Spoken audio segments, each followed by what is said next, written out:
Imagine a civilization whose understanding of the cosmos was so intricate, so precise, that it rivals modern physics.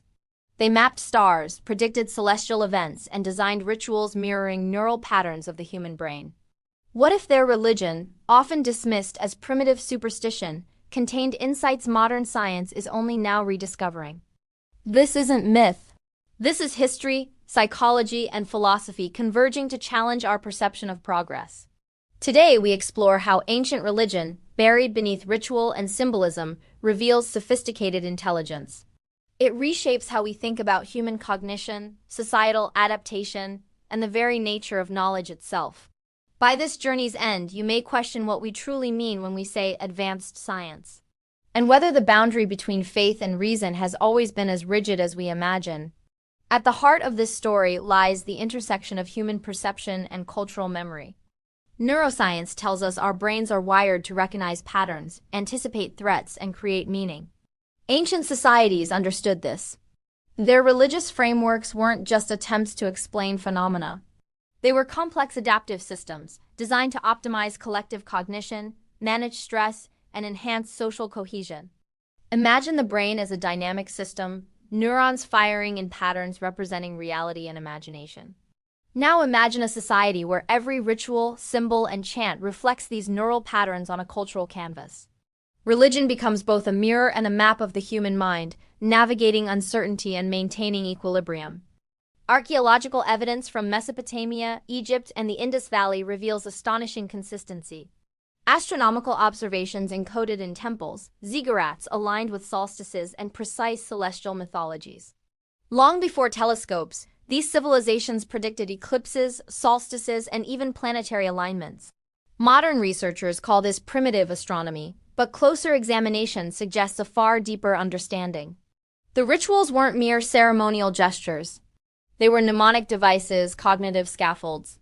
They allowed societies to encode vast information and transmit it across generations.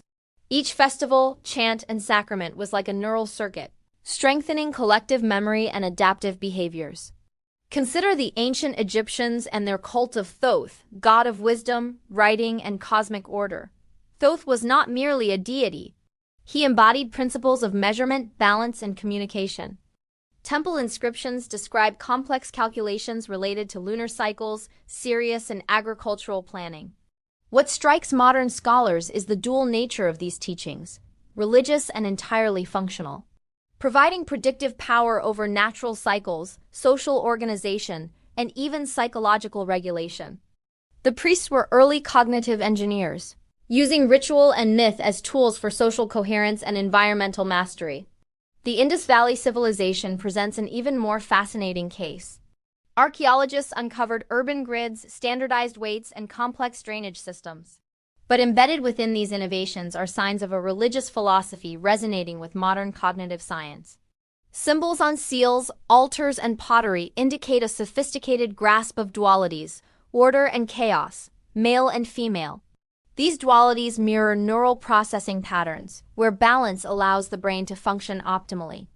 Indus religion rituals may have been early forms of cognitive optimization, aligning individual perception with collective flow, a kind of distributed intelligence. Analyzing myths through modern psychology reveals patterns suggesting intuitive grasp of stress management. Humans, faced with uncertainty, experience heightened cortisol levels, leading to anxiety and reactive decisions. Ancient rituals, often repetitive and communal, may have served as mechanisms to modulate these stress responses. Neuroscience shows ritualistic behaviors activate the prefrontal cortex, enhancing focus and regulating emotions. Singing in unison, synchronized movement, or symbolic enactments functioned as early biofeedback systems, allowing societies to maintain resilience in the face of environmental and social volatility. Religion was not merely spiritual. It was an ancient form of psychophysiology, a bridge between mind, body, and society. Philosophically, these systems challenge the modern dichotomy of science versus religion. Science, in its contemporary form, is reductionist, seeking to isolate variables and establish causality. Ancient religions, in contrast, were holistic, modeling complexity rather than simplifying it. They encoded probabilistic thinking, feedback loops, and emergent behavior long before these concepts were formalized. The alignment of temples, timing of rituals, and integration of ethical narratives represent sophisticated system dynamics. Each ritual acted as both a predictor and regulator of collective behavior, akin to modern simulations. The ancients were, in a sense, running experiments with society itself as the laboratory. Even more striking is the use of symbolic language to encode information. Take, for instance, the myth of the world tree, a motif recurring across Sumerian, Norse, and Mesoamerican cultures. At first glance, it appears as a mere metaphor or a spiritual allegory. But viewed through the lens of network theory, the world tree represents an elegant model of hierarchical and lateral connections. A blueprint for understanding interconnectedness at multiple scales from human cognition to ecosystems. In neural terms, it reflects the brain's propensity to organize knowledge in networks, to map abstract concepts onto concrete structures. The ancients, without microscopes or MRIs, had already intuited principles that modern neuroscience is only now articulating. Let's consider a fascinating paradox. Societies appearing weak or fragmented in historical narratives often demonstrate remarkable resilience precisely because of their religious frameworks. Modern historians may see ritualistic societies as rigid or primitive, but in reality, these rituals functioned as stabilizing forces. By embedding adaptive behaviors within moral and cosmological narratives, religion created a form of social memory that transcended individual lifespans. The weakness perceived by outsiders was a deliberate structural feature, a method for buffering against chaos, minimizing conflict, and ensuring continuity. What looks like dogma is actually an early form of systems engineering, a distributed intelligence that maintains equilibrium across generations. When we examine specific practices like Vedic chanting in ancient India, parallels with cognitive neuroscience become apparent. The oral transmission of vast texts with precise intonation and rhythm is not simply a feat of memory. It engages neural circuits that enhance attention, emotional regulation, and social cohesion. Modern studies in neuroplasticity show that structured repetition, rhythm, and melody can strengthen synaptic connections and synchronize group behavior. In the Vedic context, these practices were both sacred and functional, serving as early tools for mental and social optimization. This is evidence that the ancients, through ritualized religion, were exploring dimensions of cognition and physiology that science would only formalize millennia later. Another example emerges from the astronomical practices of the Maya. The Maya developed a complex calendar system, integrating solar, lunar, and planetary cycles with extraordinary precision. Modern calculations confirm that many of their predictions, particularly regarding eclipses and Venus cycles, were remarkably accurate. But the calendar was not merely an observational tool. It was a framework for social and cognitive alignment. Festivals, political decisions, and agricultural activities were synchronized to celestial patterns, creating resonance between environmental cycles and collective behavior. Here, religion functioned as a predictive model, a proto-scientific system embedded in cultural practice. It shows that advanced knowledge does not necessarily require modern instruments. It can emerge from acute observation, pattern recognition, and symbolic representation. If we zoom out and consider the broader philosophical implications, we see a vision of knowledge that is integrative rather than segmented.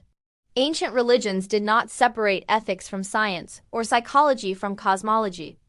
Instead, they understood that human perception, social behavior, and environmental interaction form a single, intertwined system.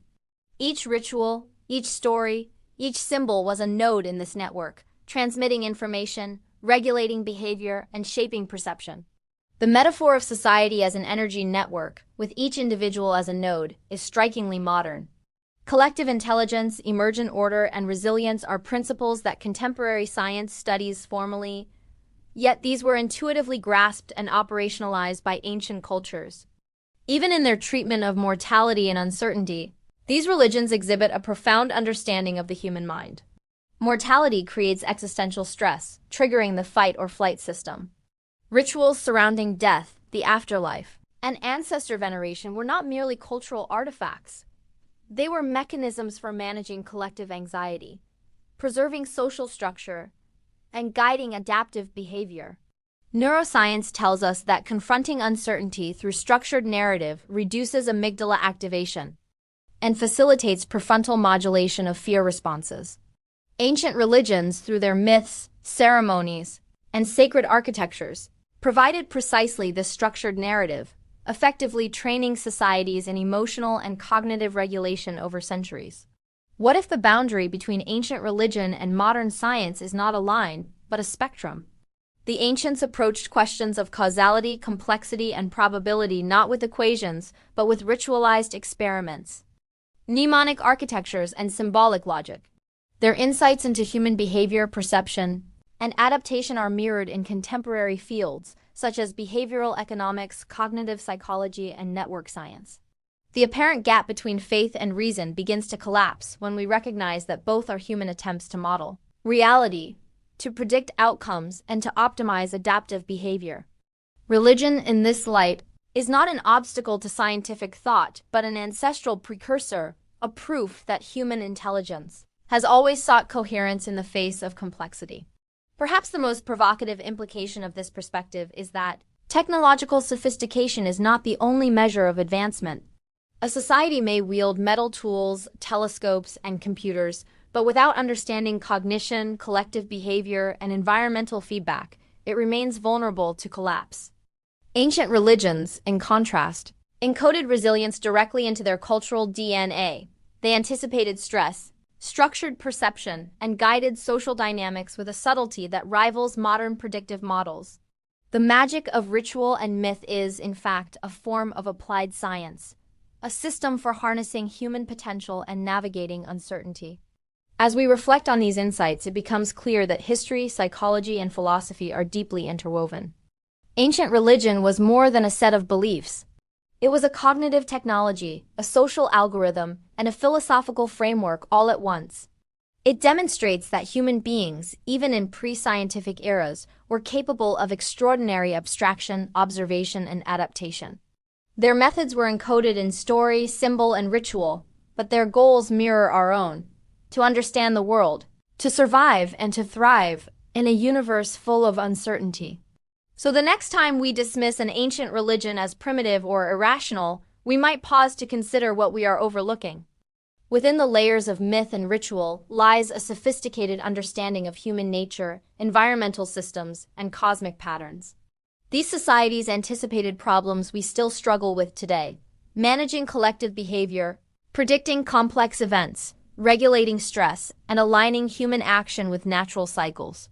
In doing so, they offer lessons not only about the past, but about the present and the future. Knowledge is not only the product of instruments and laboratories, it is also embedded in the stories we tell, the rituals we perform, and the networks we maintain. In conclusion, the ancient religion we have explored exemplifies the profound intelligence that resides at the intersection of mind, society, and cosmos. It teaches us that advanced knowledge is not only measured in technological terms, but in the capacity to encode, transmit, and apply insight across time. It reminds us that collective cognition, resilience, and the regulation of perception are as crucial to progress as equations and experiments. As modern science catches up to ideas that were intuitively understood millennia ago, we are invited to reconsider the very definition of advancement. Perhaps the most extraordinary discoveries of the past are not buried in artifacts or manuscripts, but in the cognitive and social architectures that allowed ancient civilizations to navigate a complex and unpredictable world. What will we do with this insight? How can we integrate the wisdom of these ancient systems into our own lives, communities, and scientific endeavors? The challenge is open-ended, inviting us to bridge the gap between history, neuroscience, and philosophy. The ancient religion we have examined was not a relic of the past, but a living testament to the human capacity for understanding, adaptation, and integration. Its lessons are encoded in symbols, stories, and rituals, waiting for us to decode them and apply them with the tools of modern knowledge. By studying the ancients, we learn not only about history, but about the architecture of intelligence itself.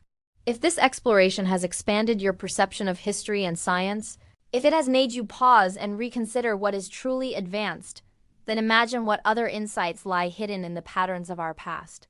I encourage you to reflect, to question, and to engage with these ideas in the comments below. Share your thoughts, your interpretations, and the connections you see between ancient wisdom and modern discovery. Like the video if it challenged your assumptions, and subscribe to Past Lens for more journeys into the hidden layers of history, science, and human cognition. Because the path to understanding is not linear. It is a network of signals, insights, and questions that span time itself, waiting for those willing to explore.